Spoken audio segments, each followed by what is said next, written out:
తెలంగాణలో భారీగా ఐపీఎస్ అధికారులను బదిలీ చేస్తూ రాష్ట్ర ప్రభుత్వం ఉత్తర్వులు జారీ చేసింది. దాదాపుగా 50 మందికి పైగా ఐపీఎస్లు బదిలీ చేస్తూ రాష్ట్ర ప్రభుత్వం కీలక నిర్ణయం తీసుకుంది. కరీంనగర్, రామగుండం సిపిలు, నల్గొండ, సిరిసిల్ల, వనపర్తి, మహబూబ్ నగర్ ఎస్పీలు బదిలీల జాబితాలో ఉన్నారు.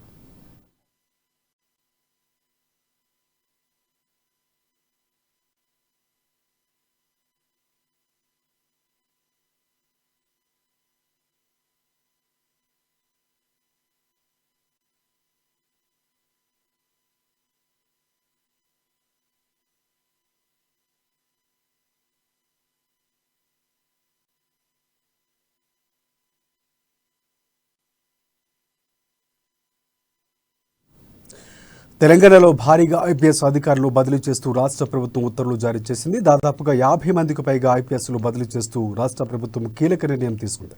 కరీంనగర్, రామగుండం సిపిలు, అలాగే నల్గొండ, సిరిసిల్ల, వనపర్తి, మహబూబ్ నగర్ ఎస్పీలు బదిలీల జాబితాలో ఉన్నారు.